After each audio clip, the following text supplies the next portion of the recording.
In this video, we will be covering how strong is the Godzilla from the Pipeworks Godzilla video games. Specifically, in today's video, we will be taking a look at Godzilla Destroy All Monsters Melee, originally released on the GameCube back in 2002, followed by its sequel, Godzilla Save the Earth, released on the PlayStation 2 and original Xbox in 2004. Published by Atari, these video games raised an entire generation of Godzilla fans, myself included, and was among one of my first introductions to the franchise as a whole.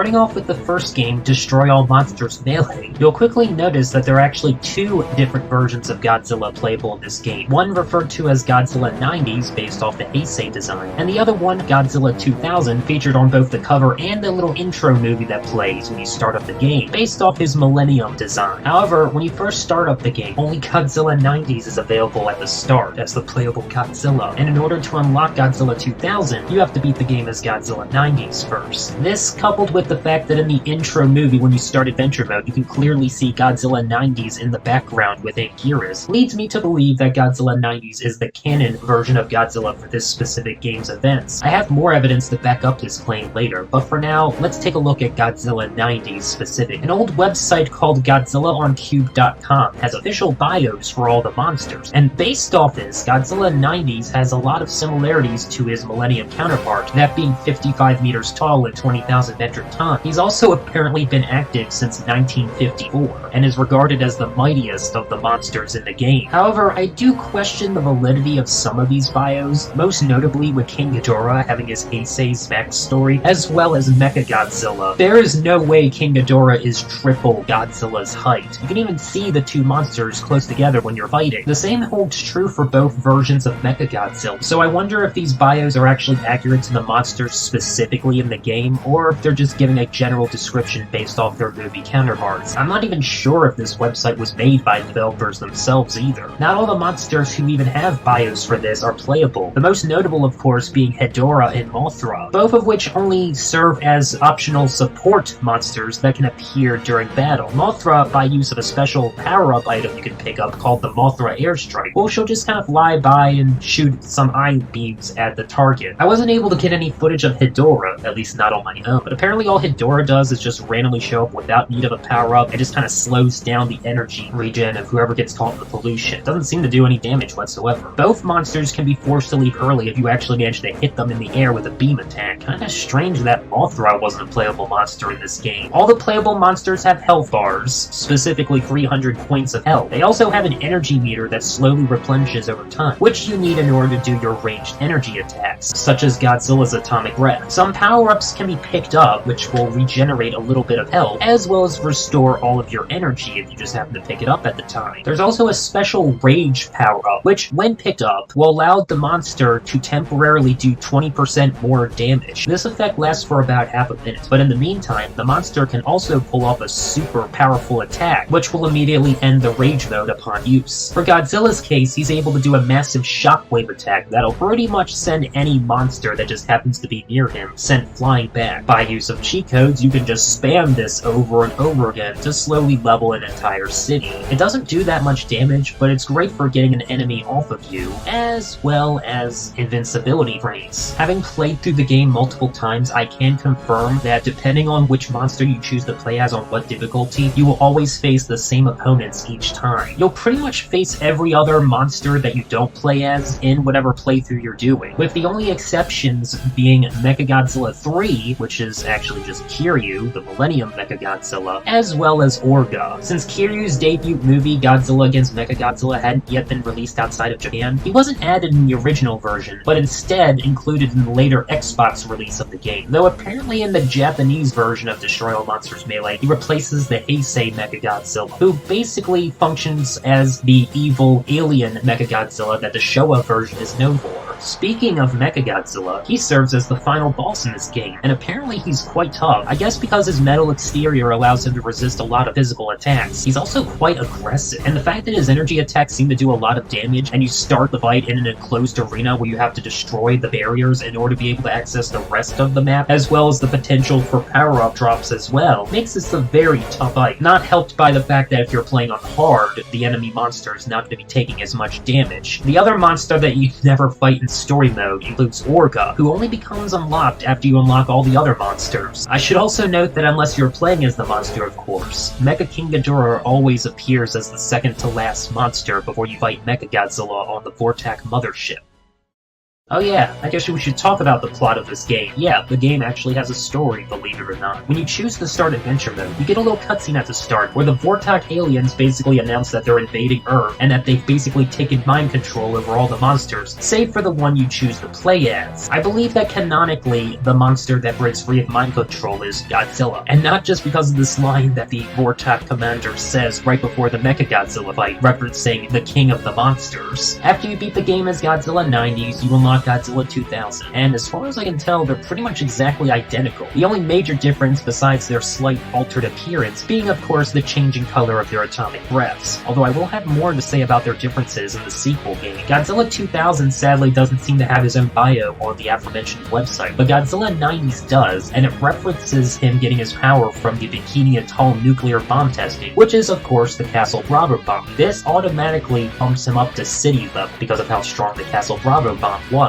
Though if these monsters are meant to be power scaled based off their movie counterparts, then we could theoretically place them all at large country level due to the presence of Orga, who, as a Millennium UFO, was able to survive crashing into the Earth millions of years ago. And you might want to automatically scale everyone up to solar system level because King Ghidorah uses his Heisei design. But again, information that we'll see in later games contradicts this. Besides the fact that several of the monster bios reference several different alien groups, none of which seem relevant in the context of the games, only the Vortak get mentioned. Later lore referenced in Godzilla Unleashes manual contradicts these original bios. But sadly, we're gonna have to hold off on covering the lore behind these monsters from Godzilla Unleashed until we get to, well, the Godzilla Unleashed video. I'm also gonna bring back up the final fight against Mechagodzilla in the Part 2 video, so remember this. Moving on to the follow-up game, Godzilla Save the Earth, quite a lot of stuff was added in this game, besides a plethora of more playable monsters. The game was also unique, unlike its predecessor and follow-up, where it actually has these little mini-games that you'll come across in the middle of adventure mode every couple of stages. These range from silly little mini-games like throwing rocks at other monsters, putting them all up in pens before they can escape, having to fight two clones of Jet Jaguar, to discovering a way to defeat an invincible Mecha King Ghidorah, who's also cloned himself, these little tiny mini clones. And it is here where we will bring up this version of Godzilla's intelligence. If we're disregarding fourth wall breaks, such as the game itself literally telling you what to do, this Godzilla is smart enough to figure out how to disable machinery that is keeping his opponent invincible and unable to be attacked. Godzilla is able to figure out how to disable Mecha King Ghidorah's invincibility device, is able to figure out how to defeat Orga in his various stages, strong enough willed to resist and break free of alien mind control, intelligent enough to recognize the importance of picking up these random power-ups that the aliens just keep dropping in front of the monsters, and I guess have enough of a good moral compass to actually try to protect some of the humans, such as when he shoots down these alien UFOs that are attacking a skyscraper, and then like a few days later level an entire city to the ground just for the heck of it. Obviously, the monster's intelligence is going to be player dependent, but again, assuming that Godzilla canonically did all this stuff on his own free will, that's pretty impressive. Not to mention his fighting style. Godzilla is definitely incorporating some sort of martial arts in some of his attacks. And just to kind of spoil a bit of the Part 2 video, he is intelligent enough to form alliances with other monsters, as shown with the Earth Defenders faction in Godzilla Unleashed. We'll talk more about that little detail later.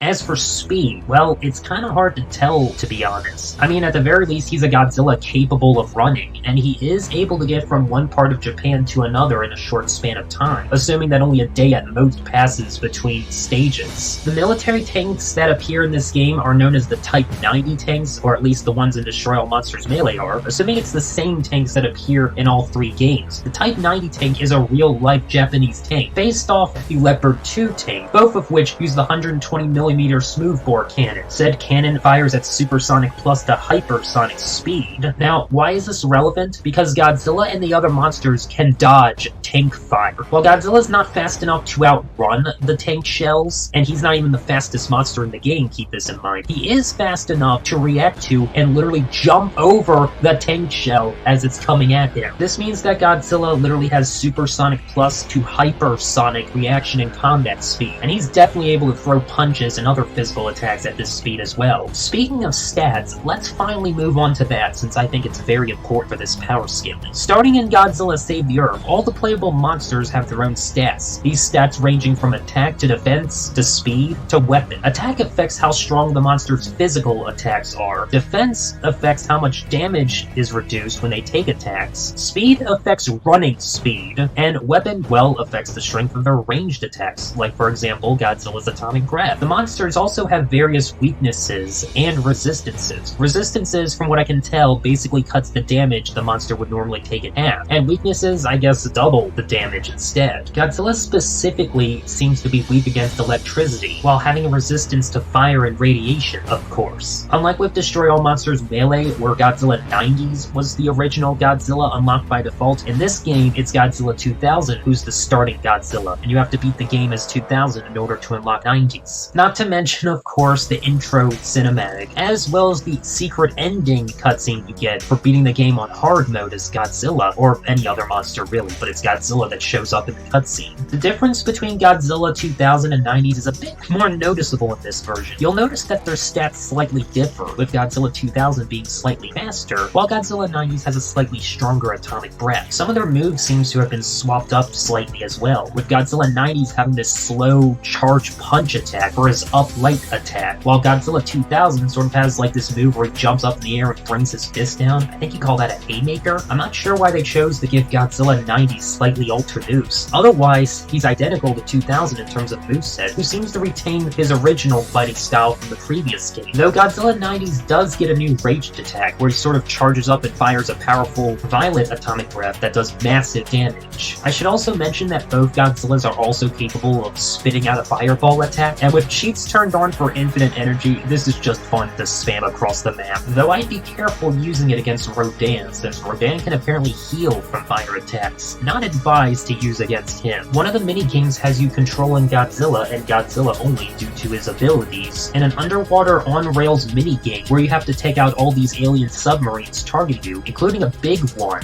at the end of the stage. However, in the middle of it, you actually run into Ebirah, and you have a little fight against him. Even though Ebirah is not a playable monster in any of these games, you gotta commend him for being able to take quite a few hits from Godzilla's atomic breath, which works a little differently in this minigame, where you have to charge up energy, specifically targeting weak spots on whatever you're targeting, and Godzilla will sort of fire it out like a more sustained atomic breath that's able to target said weak spots. Or you can just choose to spam the fireball attack underwater, which, again, for some strange reason you're able to spam in this minigame, but you can't normally spam outside of it without cheats.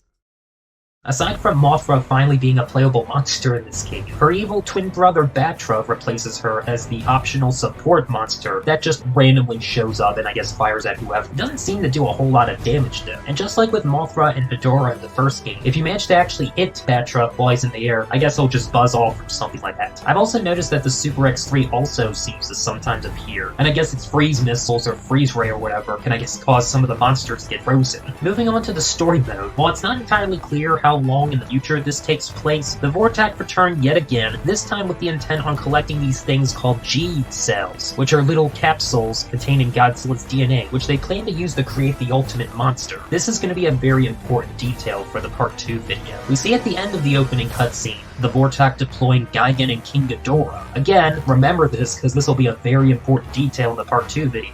While you can pick up these G cells during most battles in the game during adventure mode, now called action mode, all they really do is give you a little extra bonus points. Again, as mentioned before, depending on which monster you choose to play as and on what difficulty, you'll always have the same exact course happening each time you play the game. For Godzilla 2000 specifically, he will always fight Anguirus first, followed by Gigan, then King Ghidorah, then a mini-game where he defends the skyscraper from a UFO attack, then Megalon, then Rodan, then Baragon, then a mini-game where he decides to level a city for the heck of it, then Mothra, then Destroya, then the Undersea battle where he fights against Ebirah and the giant alien submarine, then Kiryu, then Mogira, and then if you're playing on any other difficulty other than hard, you'll face Orga on the Vortak mothership. But if you're playing on hard mode, after facing Orga, you'll fight the true final boss of the game, Space Godzilla. It's It's after beating Space Godzilla on hard mode that you get the true ending of the game, where we see a cutscene of Space Godzilla's shoulder crystals exploding, causing a miniature black hole to erupt behind him, sucking him in. We then see Godzilla 2000 roaring in triumph as the Vortec UFOs flee into space and defeat. Since you can only get this cutscene for beating the game on hard mode, and since we clearly see Godzilla 2000 standing triumphant, this confirms that Godzilla 2000 is the canon monster to play as in the game. What's interesting is that if you're playing the story mode as Godzilla 90s, instead of facing Orga on the Vortec mothership, you fight Mechagodzilla instead. This further proves my hypothesis that Godzilla 90s is the canon Godzilla for the first game. What the relationship between Godzilla 90s and 2000s is, however, I can't fully say. I like to believe that Godzilla 90s at some point after Save the Earth somehow evolved into Godzilla 2000, sacrificing his atomic breath's power for more physical power instead. Kind of like how MonsterVerse Godzilla sacrificed quite a bit of his weight for increased speed and power. Of course, seeing as how the website for Kiryu's bio indicates that he had extracted DNA from the deceased Godzilla, it's possible that somehow Godzilla 90s might have died at some point and became Kiryu, and Godzilla 2000 just randomly showed up later to replace him. Or it's possible Godzilla 90s was never the canon story Godzilla in these games, but since he's physically present in the opening cutscene of the first game's adventure mode, it's kind of hard to make an argument against. Getting back to the subject of the final boss, Space Godzilla. Well, he certainly has Godzilla's DNA, and being the final boss, yeah, I suppose he could be this quote-unquote ultimate monster. Some people might say it's Orga, but again, he's not the true final boss, since beating him doesn't get you the true ending cutscene. Not to mention the fact that he technically already appeared in the previous game, even if you argue his appearance in said first game is non-canon, since you only get him after literally unlocking all the other monsters, and even then, it's not like he ever actually shows up in adventure mode. Moving on to Lifting String. Well, again, kind of cutting ahead to some details from Godzilla Unleashed. On the official website, back when it was still around, they had these little card animations which apparently had a height and weight for all the monsters. Going off this Godzilla, he's pretty much identical in height and weight to his Heisei counterpart, being at 100 meters and around 60,000 metric tons. If we're using these as fact, then all the monsters weigh in the dozens of thousands of metric tons, which is par for the course if you've been paying attention to all the height descriptions I'm giving throughout all these videos on channel. The monsters are able to pick up buildings as large as themselves, which either weigh a lot less in terms of weight, or weigh maybe a little bit more than them. It still put them in the same basic weightlifting class. This would also include Biolate, who, while none of the monsters are able to pick up, they are able to at least knock around, and Biolate is definitely the heaviest of the monsters, having the slowest speed in Unleash. I'd imagine the monsters probably could pick her up if it weren't for just simply the fact that she's just simply too large to wrap around to get a hold of. Speaking of which, Biolate was actually meant to be a playable monster in Save the Earth, and is pretty much fully programmed. The only problem, though, was that the developers couldn't get a hold of the license to use her in the game, which is kind of funny when you consider how broken, overpowered Biolate is in Save the Earth. With the use of cheats in Destroy All Monsters Melee, however, the monsters can just straight up pick up skyscrapers and just chuck them at their opponent. It's hilarious, and I wish you could do this without cheats. However, even without cheats, the monsters are still naturally capable of picking up large vessels to throw at opponents, which again can easily be in the thousands to dozens of thousands to possibly even hundreds of thousands of metric tons. And keep in mind the ease at which these monsters pick these things up. Heck, Orga can just straight up pick up entire monsters and just walk around with them with one hand. Look at him, he's just carrying Godzilla around like he's delivering a pizza. The monsters are also powerful enough to send other monsters flying through the air with their attacks. And of course, Godzilla's gotta have quite the lifting string if he's able to jump off the ground several dozen meters, as well as all the times he can literally just throw other monsters of comparable weight to him high up into the air. In terms of durability, well, that's a little tricky to decide. Spoiler alert, Space Godzilla survives being sucked up into this black hole, so we can at the bare minimum place all the monsters at dwarf star level. I'll have more to say about this whole black hole thing in the part 2 video, but I also wanted to point out how the tank shells fired at the monsters can actually do some damage. It's not a whole lot, but it is noticeable, though you could always argue that the military is using some sort of specialized ammunition, as well as the fact that it's probably just for gameplay reasons, so you have a reason not to ignore the military and actually fight against them, in addition to whatever monster you're fighting as well. Finally, before we wrap up this video, I want to talk more about how the actual stats for all the monsters actually affect gameplay. First off, most of these stats aren't actually as important as the game would make you think. I'm talking the difference between a monster with only, say, 3 blocks in attack versus a monster with, say, 6 blocks in attack. This doesn't necessarily mean that the one with 6 blocks in attack is going to be hitting twice as strong as the one with 3 blocks in attack. So after performing a series of tests using various monsters and their attacks against other certain monsters that may or may not have resistances to certain kinds of attacks, I learned a few things about how the stats work in this game. As far as I can tell, each block in attack basically grants that monster either a 5 to 10% advantage or disadvantage, depending on the total number of block differences between the opponent. For example, Mechagodzilla only has 4 blocks in attack, while Kiryu has 5. However, I found that most of their attacks pretty much did the same exact damage, and a lot of their moves are quite identical. If we're comparing the total amount of damage they do with just a light attack combo, then you're looking at a total damage of 26 points of damage versus 28, and that's all just from a 1 block difference. Another example is using Rodan versus Orga. Rodan having the weakest attack in the game, while Orga has the strongest. With a full light attack combo, Rodan was only doing 21 points of damage, while Orga was doing 28. Now see, that's a lot more noticeable difference, but most monsters are going to have their attack stats around the middle, so it's not going to be as big of a difference. So yeah, from what I can tell, each block advantage basically gives the monster maybe a 5 to 10% advantage over the other. So if another monster, say, has 2 blocks of damage more than the other, then they'll be doing maybe about 10% more damage. Again, that's really not that impressive in the grand scheme of things. And again, it only seems to be noticeable over time, rather than with certain individual attacks. The same seems to hold true for defense, although you do have to keep in mind about resistances, which can further decrease damage suffered. As far as I can tell, the hammer icon specifically refers to dealing damage with physical attacks. And while it doesn't say that Mechagodzilla resists physical attacks, in practice he actually does, since he pretty much doesn't take really any damage from Godzilla's physical attacks. Meanwhile, fighting Ebirah, who also has very high defense, one of the best defense in the game, he's definitely doing more damage against Ebirah than he is against Mechagodzilla. So that goes to show that even monsters with the same kind of defense can have varying results depending on resistances. Each block advantage in speed seems to give the monster a 16.5 difference. This can be noticeably seen when comparing Rodan's running speed to Space Godzilla's, who has one of the slowest speeds in the game.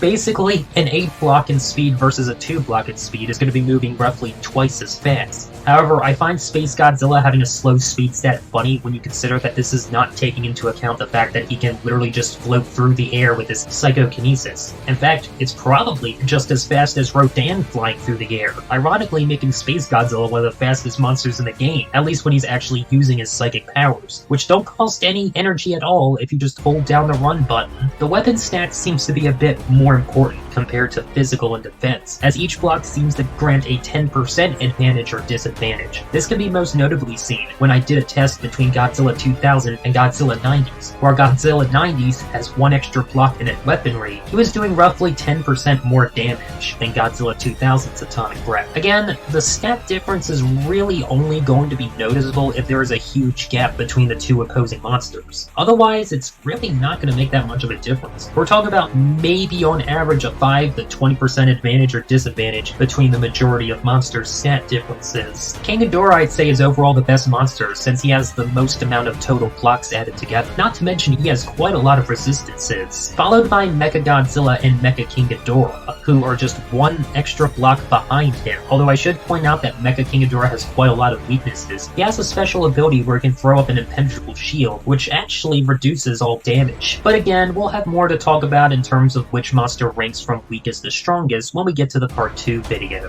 One more thing I wanted to cover is the range for the monster's energy attacks. It's not as vast as one would think. If the opposing monster moves as far away as they can in the middle of the battle, they'll be just out of range of the other monster's beam attack. This is also more painfully obvious during the UFO attack mission when you're trying to shoot down UFOs. They just seem to be just out of range. I'd say that this Godzilla's range with his atomic breath is probably just a couple hundred meters meters, maybe to about 1,000 meters, give or take a few hundred. I mean, he's definitely not beating Final Wars Godzilla in a beam clash, if one can literally just snipe the other across the planet. In conclusion, this Godzilla is able to easily lift up other monsters that weigh just as much as him, if not more, smart enough to deduce how to stop weaknesses of other monsters when they're using machinery, such as with assistance from the Vortech, able to target specific weaknesses and target them while underwater, fast enough to dodge supersonic plus to possibly hypersonic tank shell fire, durable enough to survive close proximity to a black hole,